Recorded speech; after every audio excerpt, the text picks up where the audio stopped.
All right, now we're officially starting. Hi, everyone, and welcome to the competitions workshop. So what are we going to do here now? This is, we'll be describing all the different types of competitions that you guys can take part of. And we'll talk about all the different associations that provide them, how to get involved. Maybe you can figure out what you're interested in based off of what we say. So I'll introduce myself and the team that is with me right now. So I'm Hamza Siraj. I'm the Director of Competitions at the IISc, an industrial engineering fourth year, technically fifth year, but that's a long story. First off with me, there is Matthew. Matthew, would you like to introduce yourself? Hello, can you guys hear me? Yes.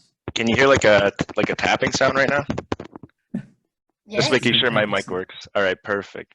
So hi everybody, my name is Matthew. I am also a fourth year industrial engineer. Well, Hamza's fifth, but anyways. So I'm a fourth year Indu, and I am currently the vice president internal for the Engineering Games Concordia, and I'm going to be helping out today with the competition workshop.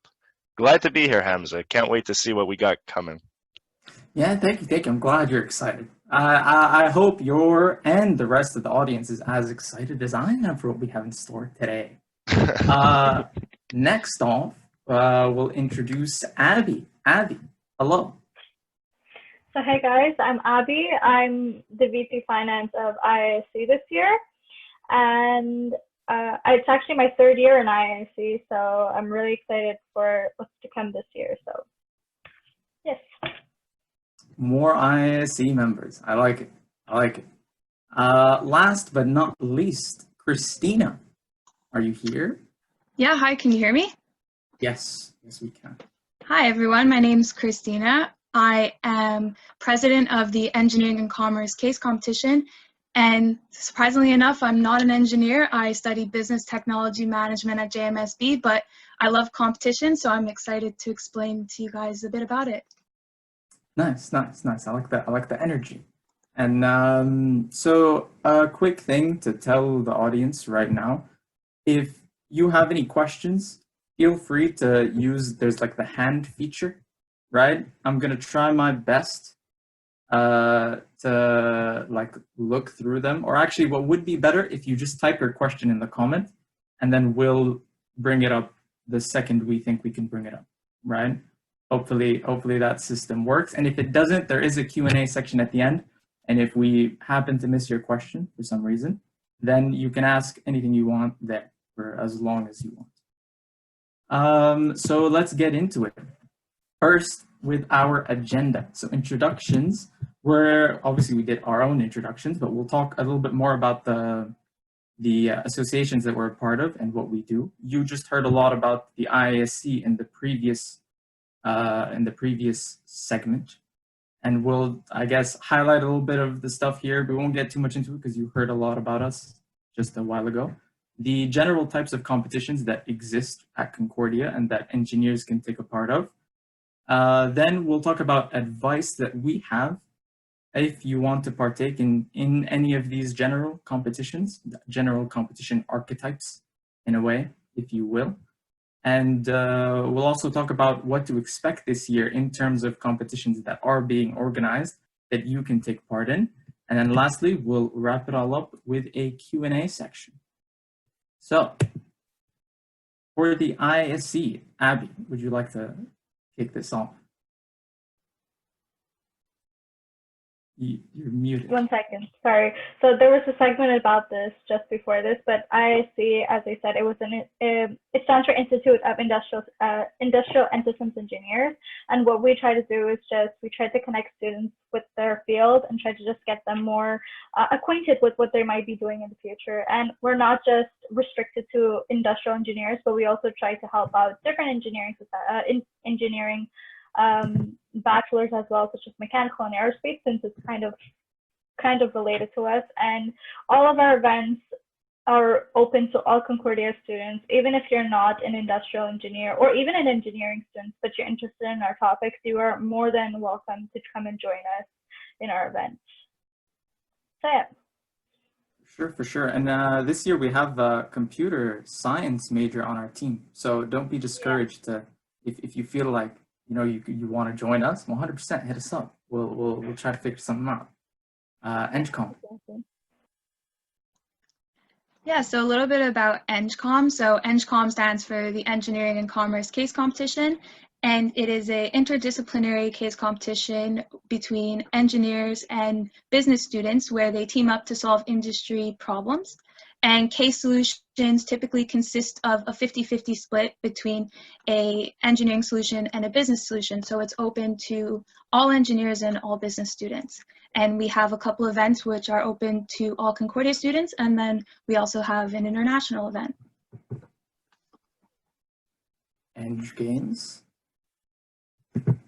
All right, hi, so I'll take over just for this little segment. So again, guys, hi, I'm Matt. I'm the VP Internal. And so the engineering games are basically a provincial competition that are held between all the engineering universities across Quebec.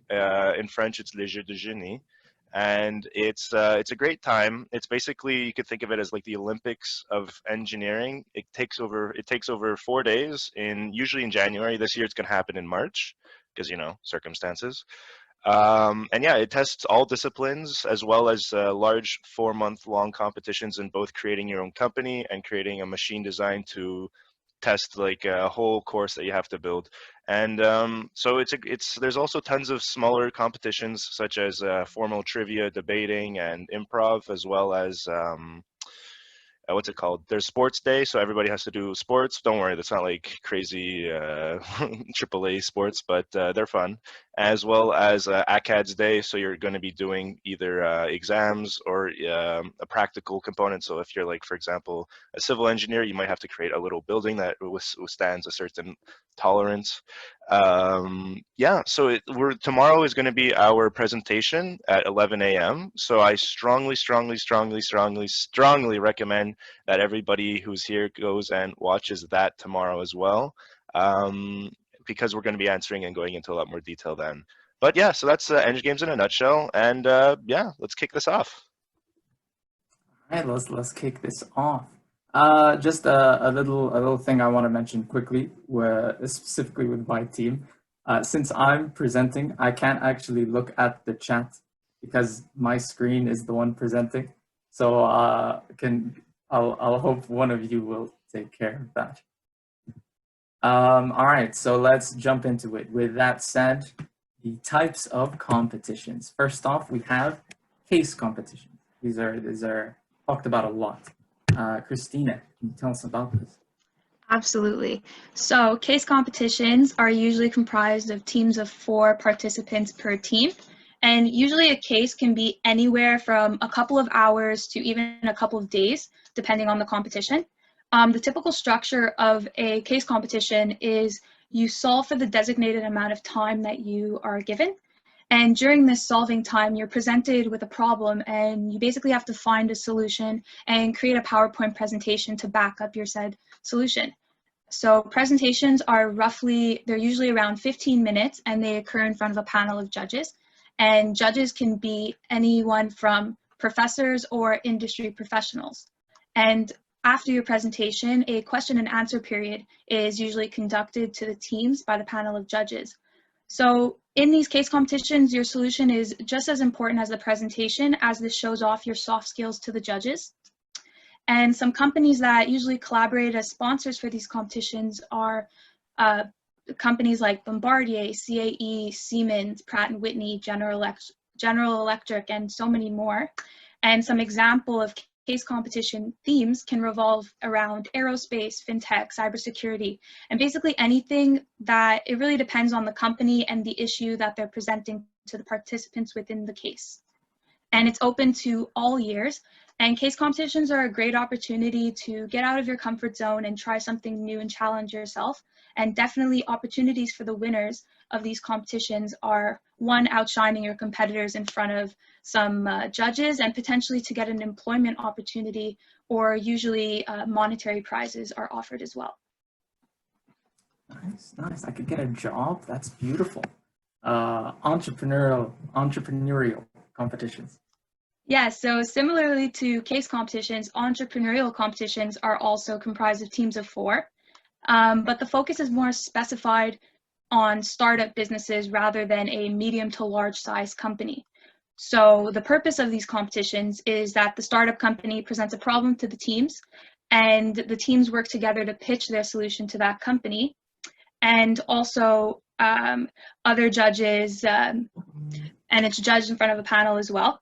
And the difference between presenting a solution and pitching a solution is in a presentation, you're giving facts. So usually this is to arm someone with information about a decision they will ultimately make or information they need to learn about in order to solve their problem.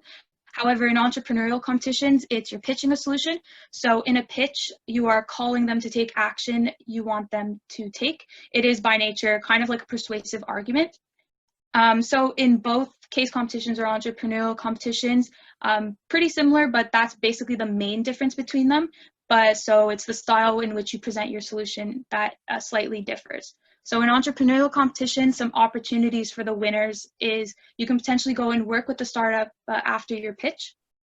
And some examples of companies that collaborate for entrepreneurial competitions could be any startup, business incubator, or consulting companies like Centech, Genium 360, or Createch. And again, it's open to all years. Nice, nice. So The theoretical competition. So theoretical is kind of like an exam like competition where it's written in teams of 4, and it's like open book competition, meaning that you have access to all kinds of documents or books that you need during the competition. Since it's a more of a content heavy competition, it is advised that 3rd and 4th years do the competition. It's not really open for all years, but since it's advised, it's just because they're more knowledgeable about the topics throughout their bachelor's degree. And it's advised that before the competition, you prepare by annotating, organizing, and just gives you an advantage over other students if you do that. And even though theoretical competition, it seems super like, oh my gosh, an exam-like, and it's super intimidating, it's a very good way just to test your technical knowledge. And it's a great way to just have fun with your teammates, because every one of you have a different strong point, and you could share each one of your strengths with each other and focus on one particular thing while another person focuses on another topic. So it's not as intimidating as it seems. It's actually a pretty fun competition if you think outside and think just happily about it. And it's mostly offered by IISc because it is a specific kind of competition, and also Eng Games. I'll trust you. I'll trust you that it's a fun competition. We got a quick question, and it was already answered, but it's good to say it out loud. The question for Abby was, are the theoretical competitions open book or closed book? They are open books. So as I said, you have access to all kinds of documents, all kinds of textbooks, like notes from the class itself. So yeah. Awesome. You can also use your personal notes, and you can also use soft copies. Even if you have like a digital PDF copy of a textbook, that you are allowed to use that, but the device that you display this on is not allowed to be connected to the internet. So you can't look anything up, but you can use these documents if you have them downloaded on a laptop or iPad or any Surface, whatever. Yes. So on to the next